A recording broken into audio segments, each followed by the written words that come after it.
नमस्ते, मैं हूं सुरेश कुमार एकलवे और आप देख रहे हैं हिंदुस्तान न्यूज एंड टिप्स।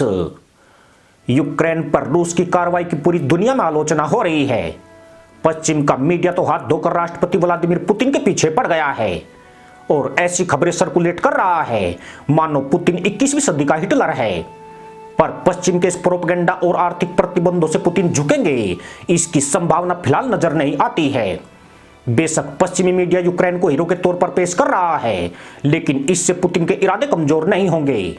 इस जंग के दौरान रूस को खाड़ी देशों का साथ मिला है तो जिस चीन पर रूस हद से ज्यादा भरोसा कर रहा था वह भी दगाबाजी पर उतर आया है। इस मुश्किल घड़ी में पुतिन का भरोसा सिर्फ भारत पर अटक गया है और भारत किसी भी परिस्थिति में रूस के साथ खड़ा है। भारत अपने इस दोस्त को अकेला नहीं छोड़ सकता है, परंतु चीन के धोखे ने रूस को जो झटका दिया है उससे पुतिन का भरोसा डगमगाया है। गुरुवार को यूक्रेन पर सैन्य अभियान का आदेश देने के बाद पूरी दुनिया में रूस की निंदा और विरोध प्रदर्शन हो रहे हैं।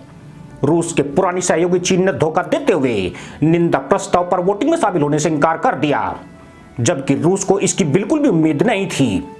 चीन के इस कदम को पश्चिमी देश भी पुतिन के लिए बड़ा झटका मान रहे हैं। इसकी वजह यह है कि स्थायी सदस्य होने के चलते चीन के पास वीटो पावर है। अगर चीन चाहता तो निंदा प्रस्ताव के खिलाफ वीटो कर सकता था, मगर चालाक ड्रैगन ने ऐसा बिल्कुल नहीं किया और सिर्फ रूस ने ही वीटो पावर का इस्तेमाल किया है। चीन के बैंकों ने रूस से कच्चे माल की खरीद को 60% तक कम कर दिया है। इसकी वजह यह है कि उसे लगता है कि रूस से व्यापार को पश्चिमी देश प्रतिबंधों के बीच सहायता के तौर पर देख सकते हैं। खास बात यह है कि चीन ने रूस से गेहूं प्रतिबंधों को हटाने का नाटक किया है।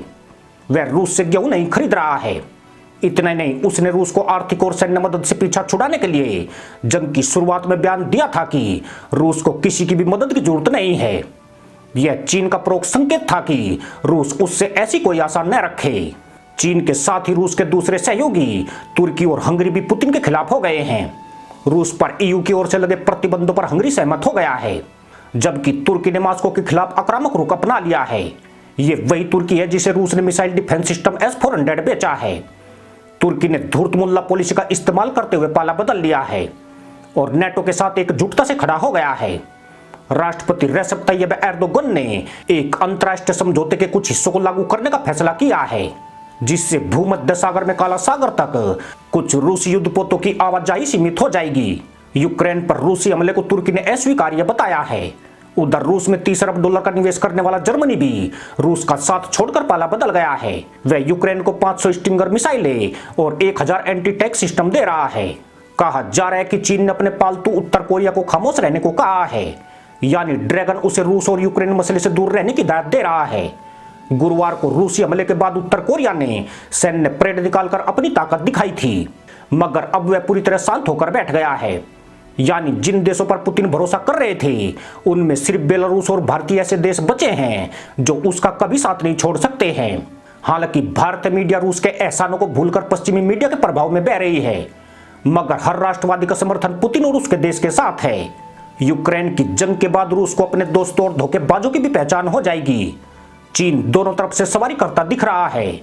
वह अपनी अर्थव्यवस्था को लेकर भी ज्यादा चिंतित है और पश्चिमी देशों और यूरोप को नाराज करने से बच रहा है, जबकि वीटो पावर का इस्तेमाल करने की बजाय वह तटस्थ की भूमिका दिखाता दिख रहा है। अगर भारत के पास वीटो ताकत होती तो शायद भारत ऐसा बिल्कुल भी नहीं कर पाता, क्योंकि रूस ने हर बार अपनी वीटो पावर का इस्तेमाल करके भारत को बचाया है। इसी के साथ अनुमति दोस्तों, जय जवान जय किसान जय हिंद, वंदे मातरम।